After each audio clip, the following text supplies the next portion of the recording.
Good days mga sir. May tanong lang ako.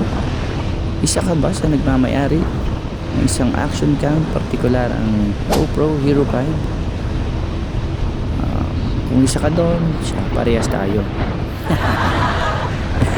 Hindi, ano lang mga sir, kasi medyo hindi lang ako convincing sa output ng audio ng internal mic ng Hero 5, kaya samahan niyo ako tumuklas at gumawa ng paraan kung paano tayo makakapagkaroon ng isang magandang audio output para sa ating mga moto vlog. Samahan niyo po ako, gamit lang ang ating cellphone, headset at helmet. Ano po, ang ating pong headset ay naka set sa recording ng ating mga cellphone, and then si headset naman po ay naka-mount sa loob ng ating mga helmet. Ano po, nilagyan ko rin siya ng foam para malesen pa niya yung pasok ng hangin.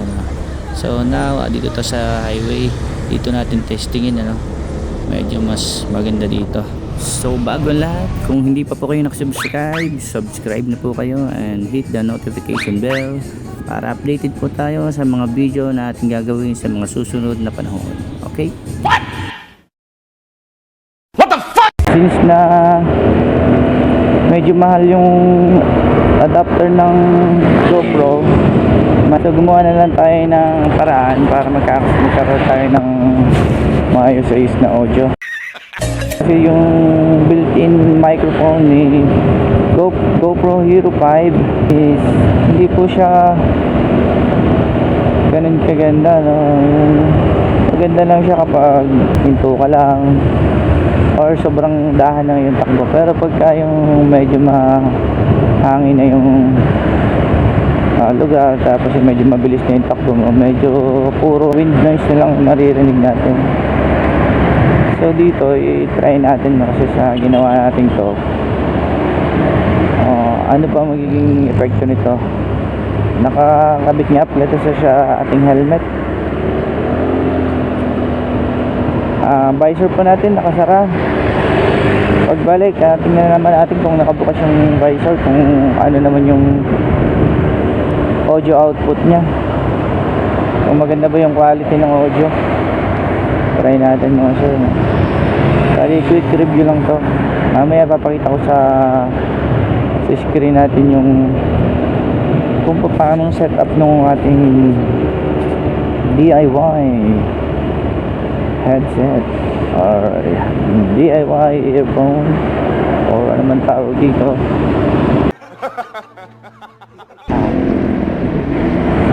DIY na headset. Yung kasing adapter ni GoPro Hero 5 may presyo, medyo medyo mahal. Maabot siya ng 3,000 to 3,500. Tapos bibili ka pa nung talagang headset na ikakabit mo sa kanya, yung 3.5mm. Tapos saka mo pa lang siya magagamit, So isama na rin natin ito, review ng quality ng video quality ng GoPro Hero 5 kapag hapon or dapat silip. Time check po tayo, 6:15 ng hapon. Ganito po ang kuha ni GoPro Hero 5 sa oras nito sa hapon. Ang setting po natin dito is naka wide view lang po siya, hindi tayo naka super view. Masyadong malayo ang vision ng super view, malawak at saka malayo. Mas komportable ako sa wide view lang. Tapos naka 60 fps po tayo, frame per second. At sa naman natin, naka 1080p ang video quality natin na boss. Marami ako nakabasa na yun lang yung pinakaswak na setting ng ng mga GoPro, lalo na itong GoPro Hero 5. At another information po, ang Hero 5 po natin nabili natin second hand. Sa magtatanong ng presyo, naglalaro po siya around 7,500 to 8,500. Yan po ay sa mga Shopee, sa Lazada. Hindi ko lang po kabisado sa marketplace kung magkano na medyo mahirap pagtingin sa marketplace. Wala siyang mga review, hindi katulad sa Lazada at Shopee. Pwede ka mag-review muna ng mga bumili na para at least nakakasigurado tayo na legit yung store. Ano po, naka on nga pala stabilization dito, medyo may ilaw na yung mga poste. Dilim na rin dito ng konti, medyo malayo-layo na rin yung na-test natin na sound. At least malaman talaga natin sa iba't ibang wind condition kung ano talaga yung magiging audio output nya. Ngayon balik na tayo, tapos pabalik naman bubuksan natin yung natin visor, tapos tingnan naman natin yung difference, kung na-read din ba siya or kung pwede ba siya na nakataas yung visor.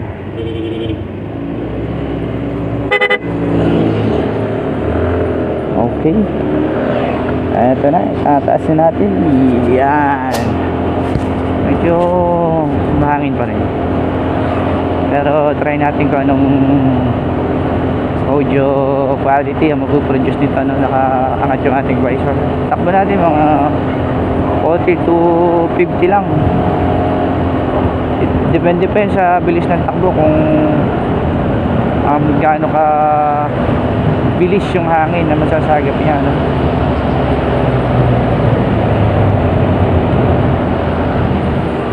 Alright, bakit na talaga manakbo dito sa lugar na to compare sa kung sino man sa inyo naka-travel na ng papuntang Quezon Province. Ay Diyos ko po, pag doon kayo nakadaan, nako, galingan nyo na. Naisip ko pag nagpa-uwi na kami, sabi ko bakit buti na lang sa part ng Lipa tsaka San Jose, Batangas, ay walang ganitong klaseng daan.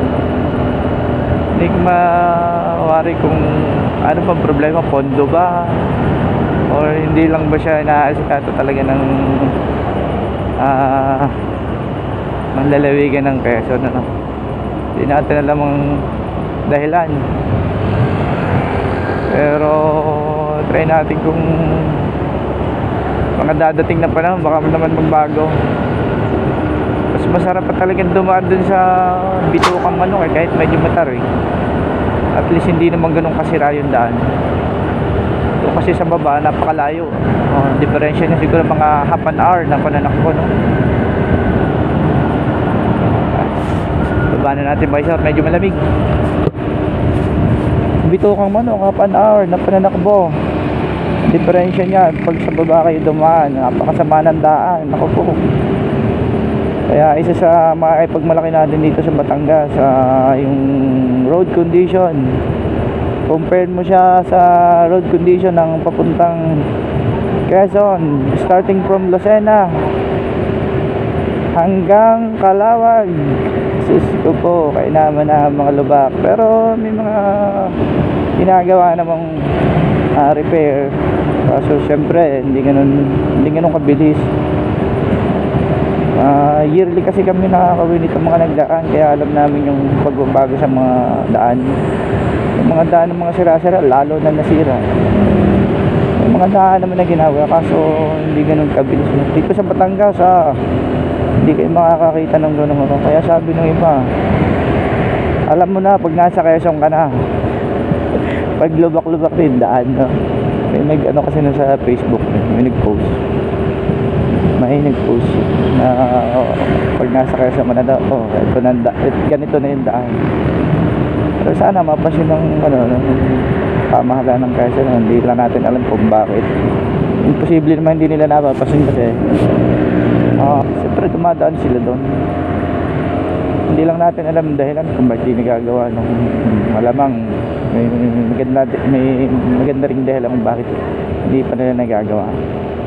Siguro katulad nga sabi ko, baka kulang sa pondo, or hindi natin alam kung anong dahilan nila, no? Pero ang ganda sana kahit pa balik-balik sana ng Batangas to Quezon. Kung maganda lang yung daan, ayos sana ang biyahe. Siguro lalong maraming mga motorista na magka-travel doon. Pero may balita ako, may gagawin sila expressway connecting Batangas to Quezon, para yung mga BBI ng Bicol doon nadadaan. Maganda, no? Kahit bumayad ka, wala problema. Kaysa naman sagupahin mo yung daan na hindi mo lang mamaya nabasag na yung mags mo dun, hindi mo na napansin yung ano pa, yung mga release ng tren naka-imbus talagang sa kalye pa tumawid.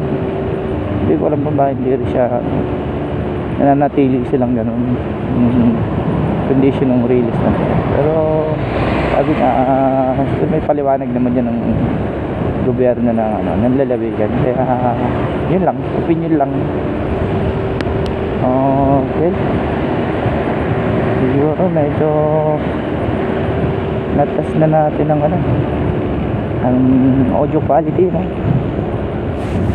Na-discuss ko na rin ng konti yung setting natin sa GoPro Hero 5 na gamit itong headset lamang, headset na may mic. Sana may magandang kinalabasan yung ating pagtetest. 2,000 years later. Malay mo okay na kahit di ka na bumili nung yun, adapter. Pamahal naman, 3,500. Para ka nang bumili nung isang mumurahing Android phone, tapos bibili ka pa nung pang pa talaga, yung pang adapter niya, headset, para sasalpak mo doon sa adapter, doble ang gastos. Sana maging magandang nito, audio output, para kahit cellphone lang yung gamit natin, recorded lamang sa cellphone, at least maganda na, pwede na. Saka na tayo maghangad ng mga magandahang gadget o magandahang performance kapag tayo ay mga nakaipon na. Huwag nating biglain, no? Mamaya maapektuhan yung ibang budget natin. May panahon para dyan, dadating yan. So yun lang, itong video quality natin na try din natin kung si GoPro Hero 5 ay clear din ang vision sa gabi, although hindi pa naman talaga gabi, pero madilim na, buhay na yung ilaw ko. Ito nga pala si Easeride 150Q. Ayan, garahin na tayo. Medyo masikip. Okay. Whew.